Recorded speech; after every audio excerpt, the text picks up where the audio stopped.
Hi, you're listening to the Feminine Business School podcast, and I'm your host, Ainsley Young. My work is all about creating a wildly pleasurable and successful business without burning out your body and selling out your soul. I'm also really passionate about ditching the cookie cutter marketing strategies and finding what feels good to you when it comes to marketing. Join me as we talk all things online business, feminist marketing strategies, feminine embodiment, conscious leadership, and pleasurable productivity. Hit subscribe now and let's get started. And to learn the secret to fitting more pleasure into each day while ticking off your to-dos, download my free pleasure and productivity weekly planner. Head to startingwitha.com/opt-in.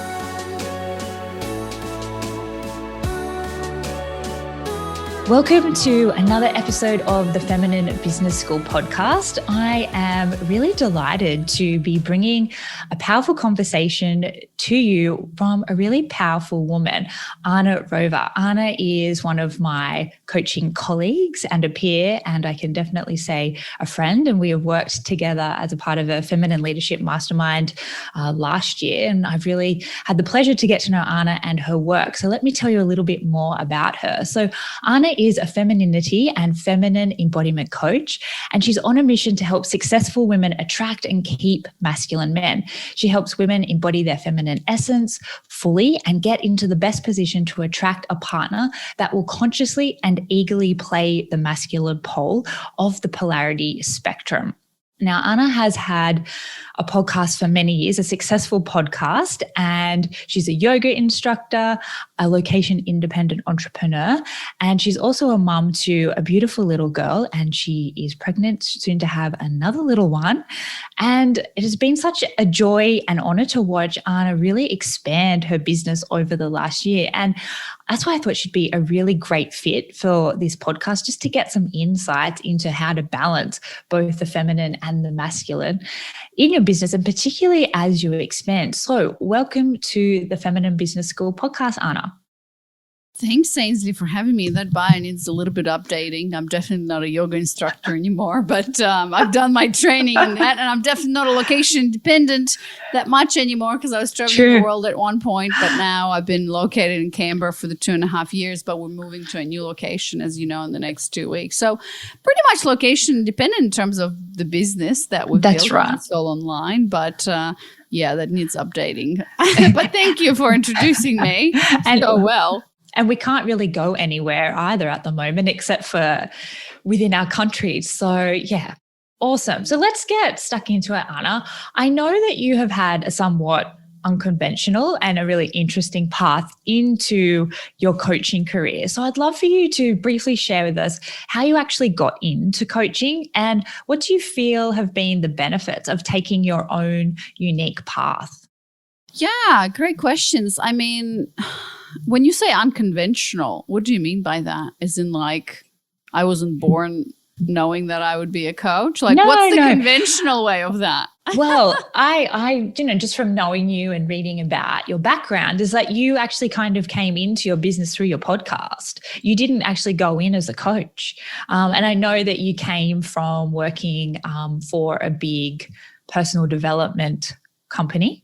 And then you kind of just jumped into your podcast that way before even having a qualification or a product to offer, but you just went head first. So I'd just love to hear if you could share a little bit more about that background in the story, because I find it quite interesting. And how do you think, like, just doing that, like not going the tried and tested way of have a service or be a coach and then sell it? Right. Yeah. I see what you mean. Yeah, thanks for clarifying. So it's really interesting, actually, because I did work for a big company, a personal growth company. And, I didn't know anything about personal growth at the time, but the personal growth, the big publishing company was basically publishing a lot of different authors, big authors in the industry, talking about, beliefs and chakras and quantum jumping and a lot of this stuff. And I worked there as a marketer, as an online marketer. So I've learned a lot of online marketing and email marketing from there. I was a multi-million-dollar launch manager at some point. So, and I have had exposure to coaching because there was a brand there or an arm, I guess, about coaching. And so I was exposed to that as an online marketer. And I don't know, I actually had quite a quite an aversion to coaching a little bit. Yeah. I don't know why. I think because I was exposed, the coaching industry is just so saturated. Like everybody can become life coach here, life coach there. Everybody's a coach, So I don't know. That's just kind of the background of my background. And at some point I realized I don't want to do online marketing anymore. I'm kind of done with that world. Not for me. And during this time as I was at the company, I broke up with my boyfriend, and my whole journey into discovering relationships and polarity started. But I did that first for me, right? Because I was, not trying to find him, but trying to date actually and to understand relationship dynamics. And so at that point in time, I started my first podcast, which was just for fun. It was called Men Inside Show. I was interviewing men about women and relationships. And actually that was really the catalyst for a lot of the work that I'm doing today. And I got a lot of knowledge from that and experience. I did my research, blah, blah. My personal journey led me to meeting my committed masculine man, who's now my husband, father of my children, and everything. And so during the time when I quit my big online marketing job, I was traveling the world, we were kind of brainstorming with my partner, fiance at the time, what should I do with my life and things like that. And, he always knew I was passionate about this polarity thing and femininity and women and the subject. And we decided, he kind of encouraged me to start a podcast about that. So originally I started exploring female success, redefining female success. And my website was called Girl Skill. I mean, that still is live to this day. And as I told you before, oh my God, it's taking a year to publish the new website claimed, which looks very good, but there are a lot of problems at the back end. Anyways, a business person will understand how long that takes. But yeah, you're right. So when we started, it was just a passion of mine and an idea that I had, and I just followed that. That's how I started. It was just an interest. Let's start a podcast and see where this takes us. So we actually didn't. I didn't have a service idea. I definitely wasn't a coach. I said, let me start this and we'll explore different ideas and avenues about how to make this into a business. So I remember at the end of October, we started the podcast. It was in 2017. And in around February or January, so very quickly in about 3 or 4 months, as I was interviewing, very interesting, one of my guests, she mentioned Jenna Ward. And I was kind of, while I was doing show notes and things, I went to Jenna's website, and then I saw that she's offering this Feminine Embodiment coaching certification, which obviously, Ainsley, you went through. And I went through, and I was like, this is interesting. And yeah, and then I jumped on a discovery call with her. And to this day, I think she claims me to be her most bizarre, hard discovery call in the history of discovery calls ever. Because I was like, I had my list of 20 questions and like, tell me this, tell me that, And then I discussed it with my husband. I recorded this. She sent me the recording. Like, I was definitely not the typical woman. But I think I became one of her best students, and actually after that, worked with her through everything that she has offered. She's still on my podcast. I think I interviewed her about a month ago. I'm actually coaching with her to this day. So it's been just an incredible journey. And I'm so grateful, Ainsley. Like in recent months, I've experienced, I see a lot of different mentors and coaches out there. And I see how the way they do business, the way they work with clients. And to this day, I am just extremely grateful to have magnetized and attracted Jenna into my life, because the way business is done and the way people work with clients is not right in a lot of the times in the coaching industry. So just grateful for that, what I found in her and the codes that I have. And I obviously am working with my clients based on what I've learned from her. So I did that coaching certification. And to be honest with you, it was just a feeling that I had. I followed it. It felt right. I had no freaking idea what feminine embodiment was and whatever. But I just jumped into it, And by the end of the training, it was a 6-month training. I continued to do my podcast. By the end of the training, I enrolled my first client. And here it went. I was starting to work with women one-on-one.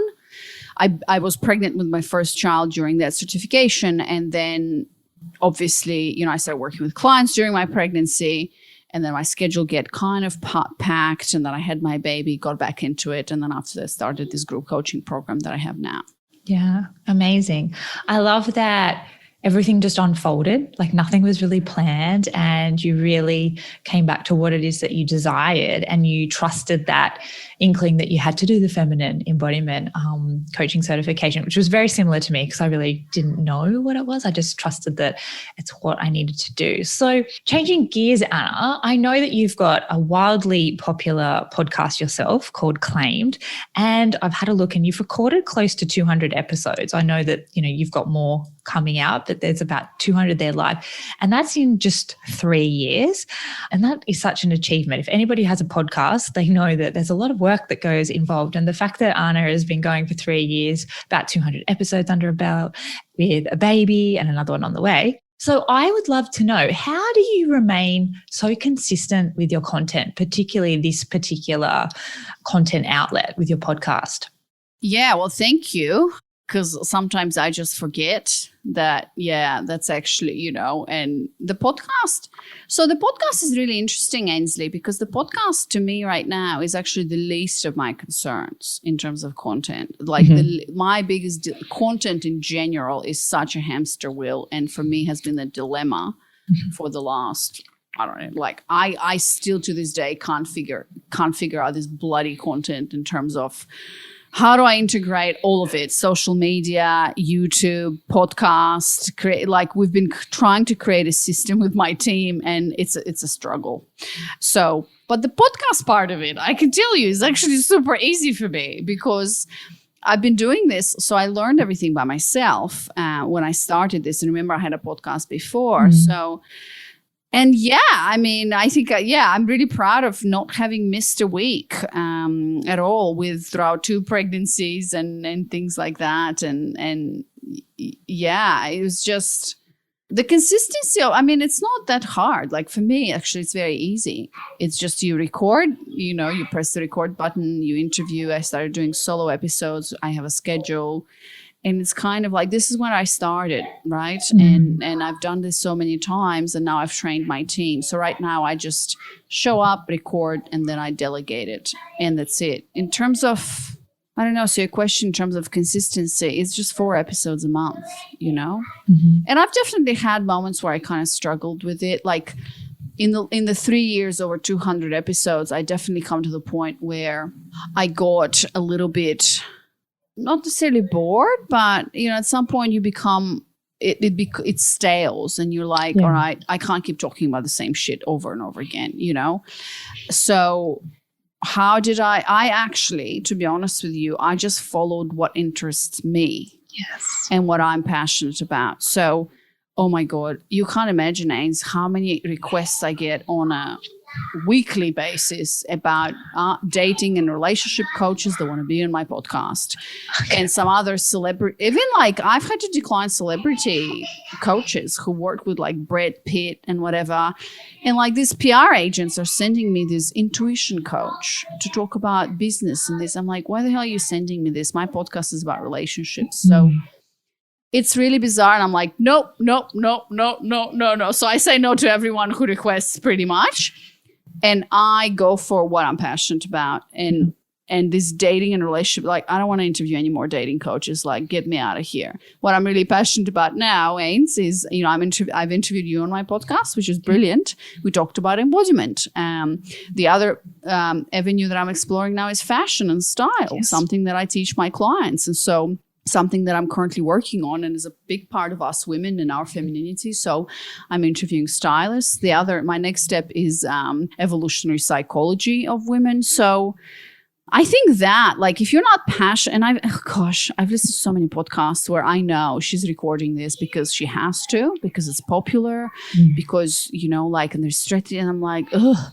So if it doesn't light me up, it's going to translate in my voice and in my podcast. Yeah. And another thing that I brought to my podcast is I'm talking about client problems and their pains, and I'm sharing a lot of value and a lot of content. And so I think organically right now people find me either on Google because I was writing a lot about the client issues, and then the podcast, and then that is probably bringing me about 30% of my client base. Before it was just that they were finding me organically. Yeah, I love that. Thank you for sharing and for being honest because, like you said, things were starting to get stale. And I just think it's really admirable that you kept the consistency going. Obviously, you've picked a medium that feels easeful for you because you said it's just easy and it's just 4 episodes a month.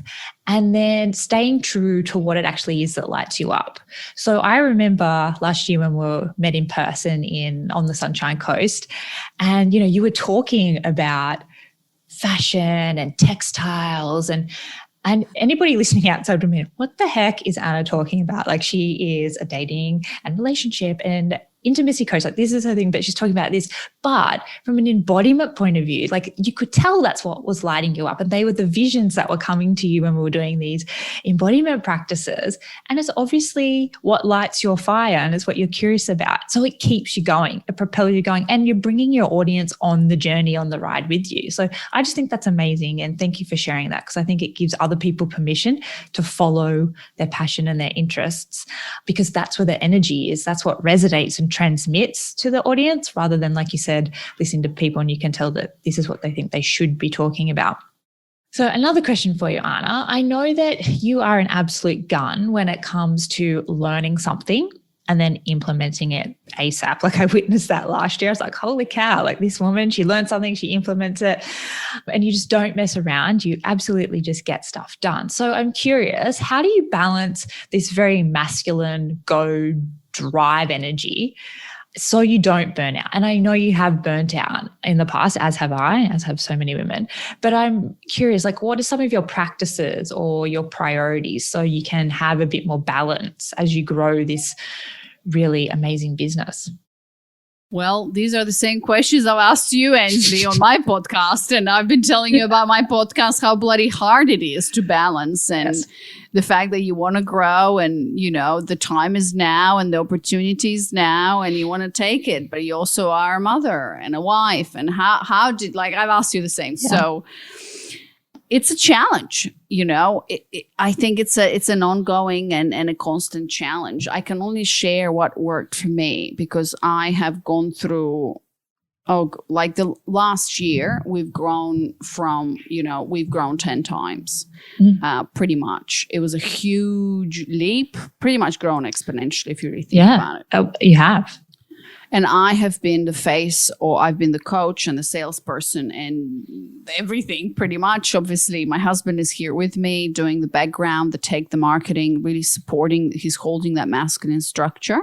And we have a team at this point. So how do I balance? Well, I've gone through cycles of burnout again and again. The first 6 months were extremely difficult. And I'm not going to lie, I've had days when I literally was on the floor crying and moving my body through my embodiment practice and canceling my discovery calls because I just can't show up. There have been days when I'm starting to pick fights with my husband, not because he's doing anything, but because I'm just so tired. I'm tired of being tired. It actually happened to me last week. So I'm the last one to say, hey, Ainsley, I have this 7-figure business and I'm a mother and a wife and everything's working perfect. And I'm just I'm going to teach you how to do that because I don't fucking know how you do that. I don't know if you can swear here, but I'm trying, I'm trying and I'm making the best out of it. And I can share with you what I have done to keep me sane. First of all, I think the biggest thing that I've done that I shared with you in our conversation on my podcast is having the feminine depth of it and having the feminine embodiment practice of it. Because for a woman in a female body, and this is what I'm teaching my clients, but if we follow a model that is very masculine and rigid in terms of all of the business programs out there are all about, I'll teach you how to do X, Y, and Z. Here's the model, here's the framework, just go do it. I got to the point where I'm like, don't tell me what to do anymore because I know exactly what I need to do. I'm following one model, it works for me. But what I need is to actually feel through that. I need a support system that can support me energetically in a very embodied way where, yeah, that system is great, but how can I bring, and I know you're doing this, more ease, more pleasure, more flow into my businesses. This is where Feminine Leadership Mastermind helped a lot. This is where my coaching helps a lot, where you actually get to embody and release a lot of the pressure and the stress that's in the system. Running a business is the hardest thing that I've ever done in my life. In fact, sales in business particular, sales is the hardest thing that I've done in my life. And my success is attributed to me learning sales. And if you're a coach listening to this, my biggest advice to you, if you can learn sales, you're never going to starve or have a day in your life saying, oh, this isn't working, So that's number one, depth first, structure second, a feminine embodiment principle there, where I focus on the depth first. I do my feminine flow practice every day, which I teach my clients as well. And I work continuously. I don't need a coach to tell me my business model. I have my business model. I'm very clear on that. But I need a coach who will support me as a woman in business, who will help me sit with the pain and the discomfort of being overwhelmed or being tired or, that's what I need. Or where is my baseline? What am I comfortable with? You ask me some really good questions as a coach. Yeah. What is the rush? What am I missing out on? So that's what I need. And that's number one. Number two, at some point after I burnt out in cycles for like 3 times, I was like, this is not working for me. I can't do this anymore. At some point, I had to delegate massively. I've worked a lot with, I'm not the source of the success in my business. How can I just take all of this pressure and stress and dump it on somebody else, literally, because I can't. I can't sustain. And we're talking, look, like, if you're growing steadily 10% every month, 20%, that's good. I've had months where I grown 50%. It was like insane. We were looking at our numbers and my husband and me, we were like, what's going on right now? Like, that's the and constantly achieving biggest months. And I attribute that success not only to the model, but to actually my feminine embodiment practice and obviously learning sales and all of that. But I basically had to have a conversation with my husband who quit his job and started working with me. I hate this phrase, I retired my husband, because I will never retire my husband. He's going to retire me probably. That's the way I prefer to phrase that. But he's joined the business because it has been the smartest decision. And at that point where he's done it, we had to have a conversation. I said, I can't do this. Please be my CEO. Like, please do this for me. Tell me what to do because I can't do this. And then he kind of stepped into the role of a CEO into the business where he took care of the structure. So I have delegated to him the structure of it all. Of course, I'm still there and doing this and everything, but I just stopped. I just said, I don't care anymore. Like, I'm going to do what I need to do. And then I was constantly exploring what works for me. So just to give you a recent example where I said, baby's coming, we're moving, it's a lot, I can't do it. Because if I do it against my own nature and what fulfills me, and if I'm not energetic, everything's going to shit. Client work is going to shit. I'm not present on my discovery calls. It just doesn't work. And so we had a conversation and he said, don't do calls on Saturdays. Have 3 days with no discovery calls. And I was like, and I put my own limitations on me. We all put limitations on. And when he said that, I was like, really? We can do that? He's like, yeah, we can do that. And I was like, oh, amazing, So, and that's how, that's the balance. I think something you mentioned, which is very important about self-worth, Obviously, the business is amazing and the money is great and the clients is great. The clients are great. The journey is totally worth it. But for me, I know my priorities and I know, and actually the time that I spend on my priorities is not reflective of my priorities, but, and this is something obviously we talked about with you, but I'm at the stage, at the cycle of my life and in the stage of my life season where it's a choice, a conscious choice that we're making as a family. I'm sure this will change soon. Yeah. But, my priorities is my family. When my daughter comes from daycare and she's there full time at the moment, I'm just like fully there and with her, and in the morning I am with her and the second baby's coming. I'm planning now to go out of the business for 3 months for maternity leave, trusting that my team can sustain it and go forward with that. And when I come back, and that's something that I didn't mention to you, Ansley, on my podcast, is that when I come back from maternity leave, the plan is for me not to be playing the central role in everything, where I'm going to have a person who completely replaces me in my discovery calls, completely replaces me as the coach, which I already have. The next 2.5 months is me training them, because then I can go on to my maternity leave and focus on like the bigger offer, like a mastermind, of revamping the program, doing the strategy and more of behind the scenes. So that's where we're going. And I know the time is coming where I can totally sit there and watch 6-figure months just happening. Yeah. But the grind was there for the first 1.5 years or 2, which is amazing growth if you really look at our trajectory. Yeah. So many things that you've said there that I really resonate with. The first one being the power of regulating your nervous system through the feminine embodiment work, and the importance of that in business, because like you said, you can be in very masculine containers, which we have both been in, and I'm in a very masculine one too at the moment. And I know that if I hadn't done this work around embodiment and the feminine, I just would not thrive in the container. Like I'd really struggle and burn out. So I love that you shared that. And I also love that you said that you're not the source of your success, and that's something that you've been working on personally. And I think that's huge, particularly when like you are running a family business and you have your husband working on board, and also around sales, that you need to learn how to sell. And again, I totally agree with you. And that's something that I've been working on, and just feeling the shifts too. When you know you've got that framework of how to sell soulfully, it makes a big difference. And finally, what I loved was giving yourself permission to do what works for you, and the importance of the energetics piece. Like you're saying, String said, why don't you just have 3 days off sales calls, and, don't do any discovery calls on weekends, and just giving yourself that permission to create the business that you desire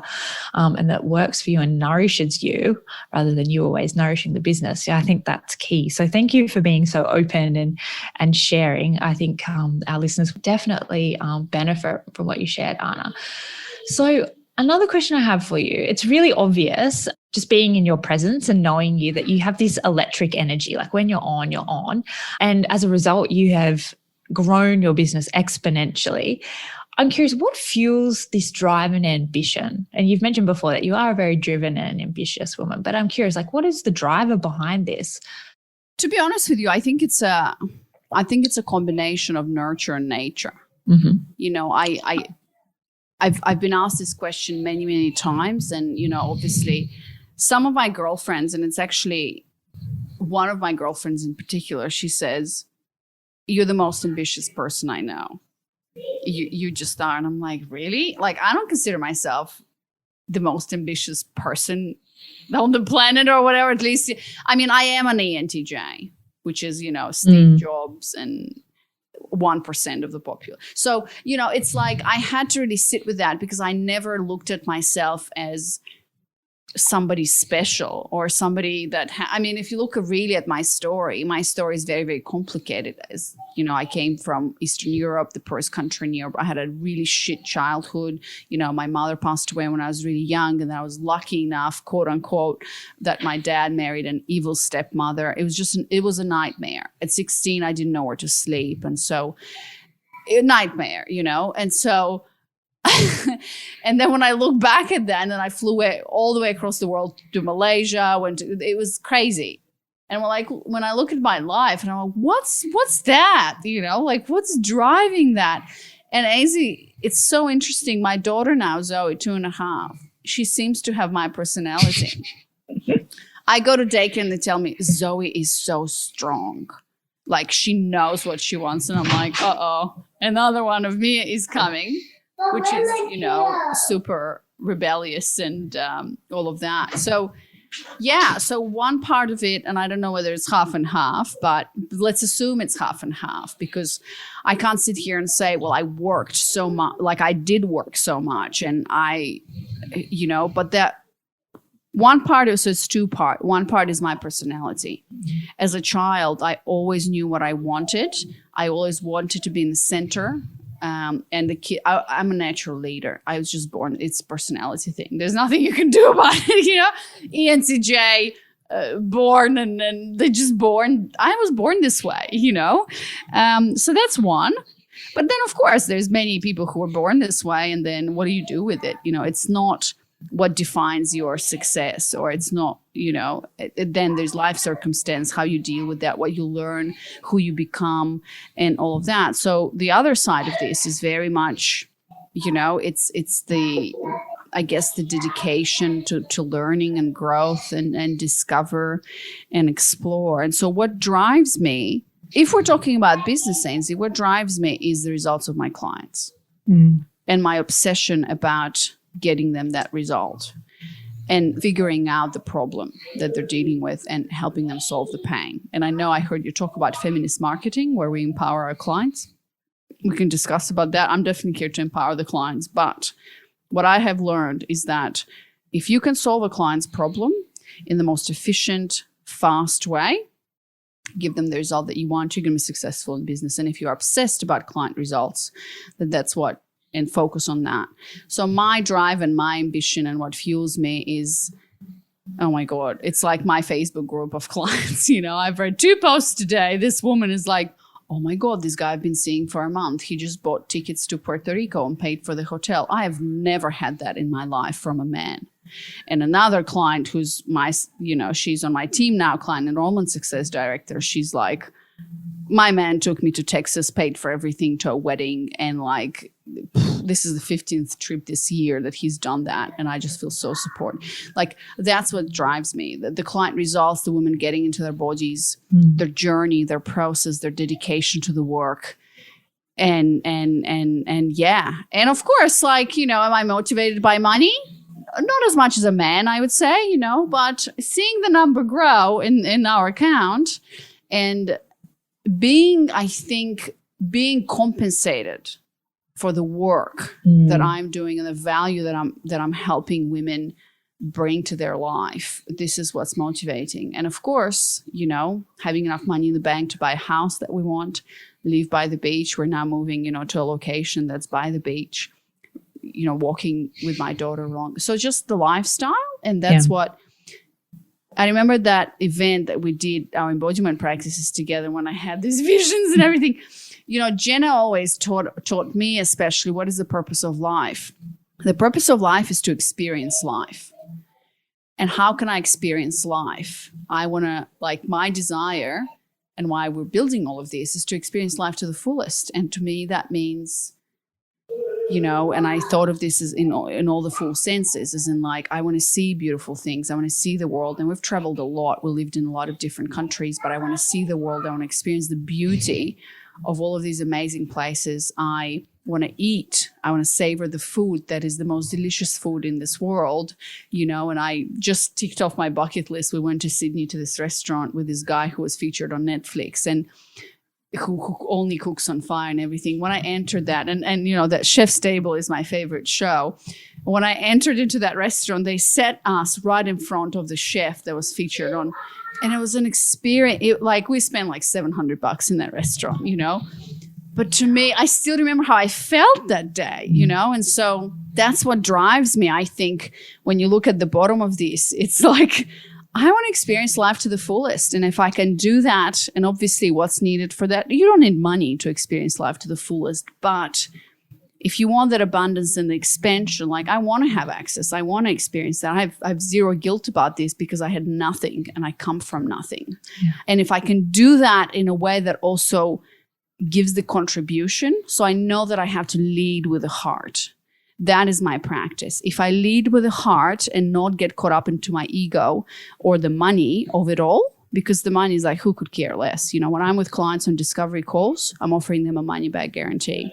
And I say, look, if this doesn't work for you, I'll work with you for 6 months. If this doesn't work and you say, Anna Rova, you're great, but didn't work for me, I'm I'll send you money back. No coach in the industry, well, at least that I know of, nobody has a money back guarantee or refund policy, really. And so, but I do that with clients who are on the fence, not with everyone, because I know that if they do the work, I've seen it time and time and again, they are going to experience results. And so contribution first, lead with the heart, depth first, and then everything else will come. And of course, if you have a masculine structure that allows you to produce and get clients continuously, then that's the magic bullet, Ainsley.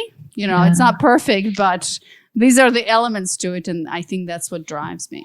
Yeah, I love that. And I love what you shared about, the purpose of life to experience life. And it comes from a place of being embodied. Like we have to be embodied to be able to fully experience. And I love what you shared about leading with the heart and, letting that lead the way. So I think that's a really beautiful place to wrap up, Anna. And I'd love for you to share with my audience, where can they learn more about your powerful work that you do with women and the Claimed program? Where's the best place for them to start? Sure. Thank you. So if you're a woman, and I know your listeners are business women. So if you're a woman who, obviously you're in business and everything, you're achieving success, you have a lot of masculine energy, you're listening to Ainsley because you want to get into that feminine flow. But if you're struggling with attracting committed masculine men, or you want that polarity, you want to surrender, let go, and you want a man in your life that really can take care of you and provide you that support and with whom you can just surrender, let go of control and let him lead. This is what we really specialize in. And I run a 10-week group coaching program where it's an immersive experience, and we have feminine embodiment practices, feminine embodiment group coaching sessions, all of that. And it's really a process on reframing your beliefs around men, women, and relationships, creating polarity, and all of that is wrapped into feminine embodiment. So the best place actually to start, if you're a woman who's struggling with patterns of attracting emotionally unavailable men who don't want to commit, or men who are more in their feminine, you feel yourself leading, and and as a woman in business, oh my God, I just had a discovery. Well, I just enrolled a woman last week who is a businesswoman, is passionate about what she's doing, but she knows if she doesn't fix her relationship with her man, it's going to drain her. So if you're struggling with that and you know that, oh God, I'm doing all of these decisions that requires so much of me during the day, at the end of the day, I just want to surrender and let go and be with a man who can hold that masculine pole for me, then I invite you to sign up for my signature webinar, which is called How to Attract Committed Masculine Men. And it's at girlskill.com/webinar. And then I'll share with you my whole philosophy about 3 key shifts. And then at the end, I'll invite you to a discovery call. And then it's either going to be with me, probably with my amazing salesperson who's been a client in the program, who's going to walk you through everything. So yeah, that's, I think, the best place to start. Amazing. Well, I'll make sure I put the link to your signature webinar in the show notes, so anybody who is really keen to learn more about Anna and her powerful work can attend that webinar and then take it from there. So thank you so much, Anna, for being so vulnerable and so open and honest. I know that the listeners will get a lot out of our conversation, and best of luck with baby number 2 and your move to Byron Bay. I know. Thanks, Ainsley. Hopefully we'll see you in Australia maybe next year. We'll see. Let's hope so. Hopefully this year. This year I want to be home, Anna. Yeah. We'll see. Okay. Thanks, Ainsley. Thanks so much for listening to today's podcast episode. Hopefully you enjoyed it and you received some tips and takeaways, or maybe a major aha. And if you did, please leave me a quick 5-star rating and review in Apple Podcasts. I'd be so, so grateful. And if you'd like to connect, just come and say hi. DM me over on Instagram. You can find me at Ainsley Young. I'll speak with you soon.